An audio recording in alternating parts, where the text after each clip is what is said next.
Hey, homegirl or homeboy. I am Kiani, the responsible homegirl. Thank you so much for coming to my YouTube channel. I don't know if you know this or not, but this is your last year being financially irresponsible.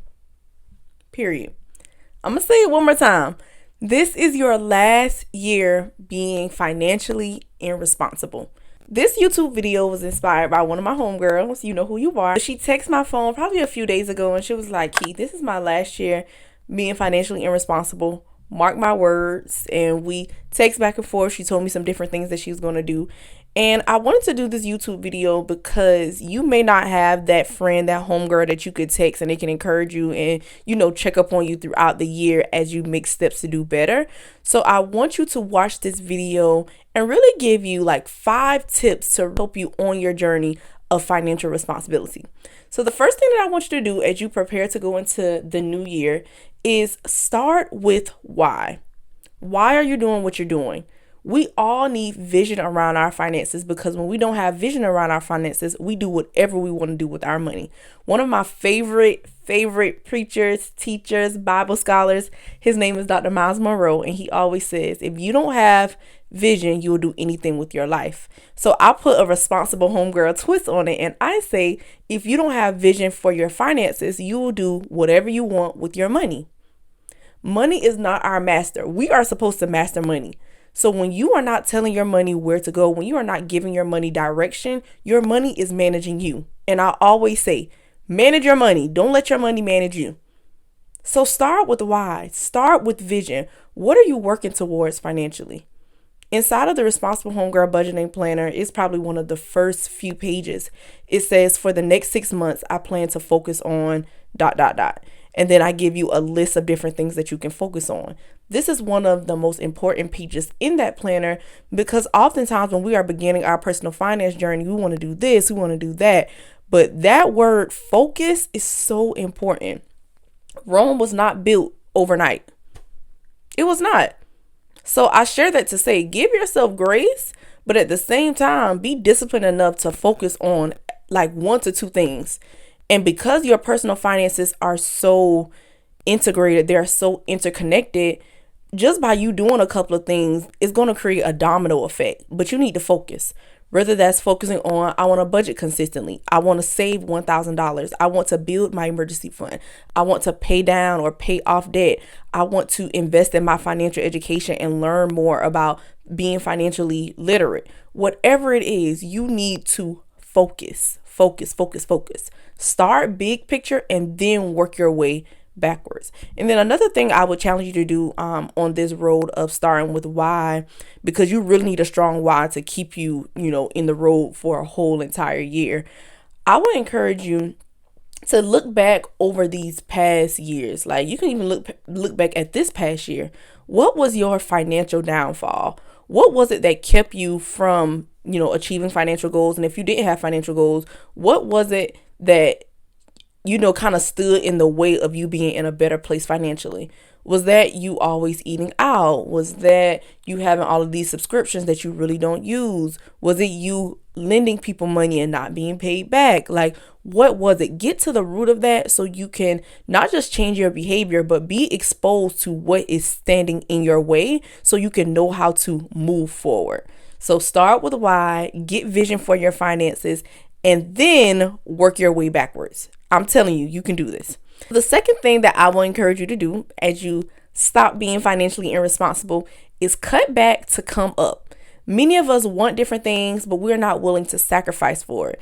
And I always say this, sometimes you have to go through a sacrifice season, and not even sometimes. I don't believe that there is a person who has been successful, a person who has achieved a certain thing that they set out to achieve, and it hasn't come on the back of sacrifice. Something has to get sacrificed. And we look at sacrifice as if it's a bad thing or, if we are going without a thing, but it's nothing wrong with restraint.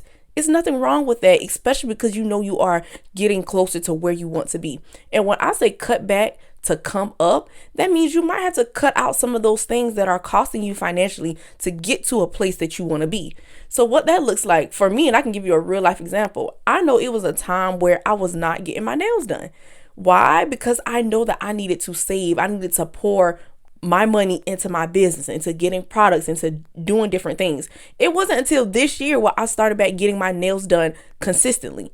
So even though you might look at nails like, oh, that's like, 85 anywhere to 120. And if I tip my nail tech, or not even if, plus me tipping my nail tech, like that stuff adds up. So although that was something that I love, I had to cut back from that for a season because I know what I was working towards. So when you are able to, have your financial goals, starting with why, have your vision around your finances, now you can circle back to what do you actually have going on financially? And you could ask yourself some questions. What do I need to cut back from just for a season so I can come up? Because you might think that, oh, it's not that big of a deal. It's only $50 or it's only $100, but that stuff adds up. So cut back to come up and know that you are only sacrificing for a season. It's not forever. In a past video, I talked about the importance of delayed gratification. And delaying gratification means I'm going to sacrifice something right now for a greater reward later. So play the long game. Don't just be so focused on the pleasures of life right now, and then years later on, you're sitting back like, dang, if only I shoulda, coulda, woulda, regret, just all of the stuff that is really pointless when you could have done a thing differently in your younger years. So just think about that. Cut back to come up. Number 3, and this is probably my favorite one because it is one that I am personally working on right now. And number 3 is stop playing small and think expansively. Stop playing small and think expansively. I believe that most of us play small because one, we haven't been exposed to much. And then the second thing is, even if we are exposed, we kind of have this limiting belief in our mind that, oh, it happened for them, but can it really happen for me? It's like this belief thing. So as you are entering into this brand new year, I want to encourage you to think big. And in order for you to think big and to think expansively, you got to switch up your environment. You got to switch up what you consume. You have to be going in overdrive, really retraining your brain, retraining your mind of what you perceive to be normal.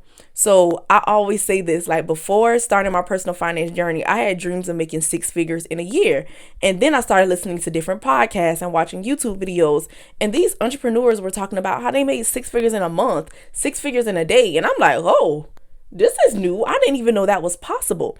So what I'm sharing to you is when you are exposed to something new, one time is not enough. You have to beat that thing in your brain. Like literally, it's a scripture in the Bible where it says, meditate on God's word day and night. And I believe that so that you can renew your mind, so that what you think is normal, what you think is regular, the new thing can be embedded into your subconscious mind. And I feel like I've been talking a little bit all over the place, but I pray that this makes sense.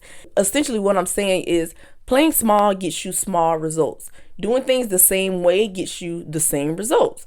And going into this new year, going into a new year period, I want you to not just be so focused on what can I take away? What subscriptions can I get rid of? What can I cut back from? Like all of that stuff is important, but also think about how can I increase my income? What skill can I add to my toolbox so that I can increase my income? How can I add more value at work? How can I gain the courage to go speak to my boss about a promotion or a raise? Like, stop playing so small and think expansively. Think big is really mindset work. So that's you reading those books. That's you listening to those podcasts, listening to what motivates you and what's going to inspire you to say, you know what, I can do this. And on top of, listening to these things, you actually have to take action. You got to do the scary thing.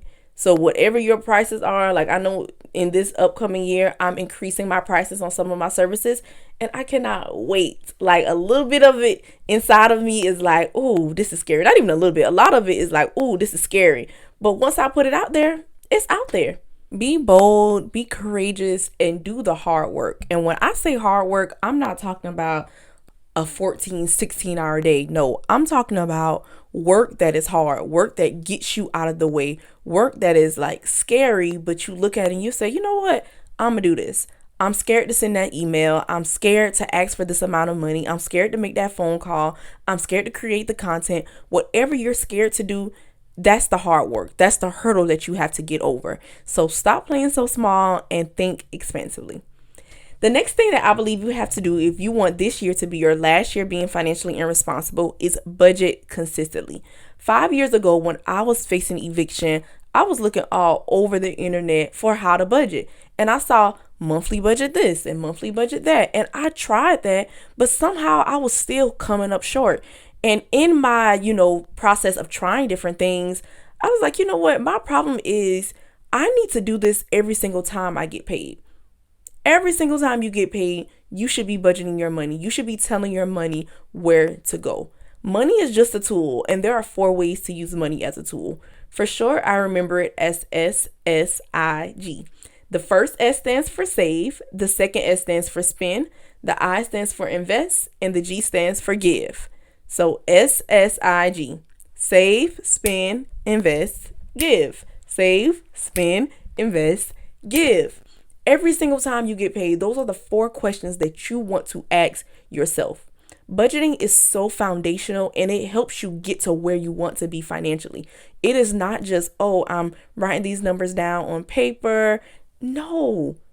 Whatever your financial goals are, going back to vision, starting with why, my tip number 1, budgeting is going to get you there because everything flows from your budget. It's your foundation.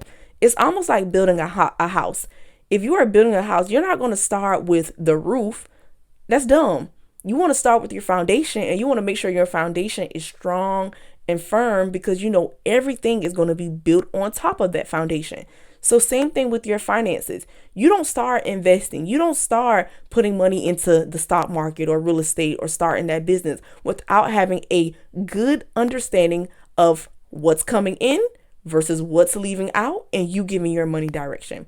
So make sure you budget consistently. And if you need help with that, I created the Responsible Homegirl Budgeting Planner. We have a new collection coming out in 2025, what I am super excited about. And it's not a regular planner. It is not your typical planner that you can get out of Walmart or Target. Honestly, when you even go in those stores, you're not going to see a planner specifically designed for budgeting. This one, it takes you through how to budget. It teaches you how to budget. It's like having a responsible homegirl inside of a book. So be on the lookout for our new release in 2025. And we do have a few budgeting planners left for this year. So click the link in the description box if you are interested in getting one and start managing your money so your money isn't managing you. And it all starts with budgeting. Okay, last but not least, tip number 5.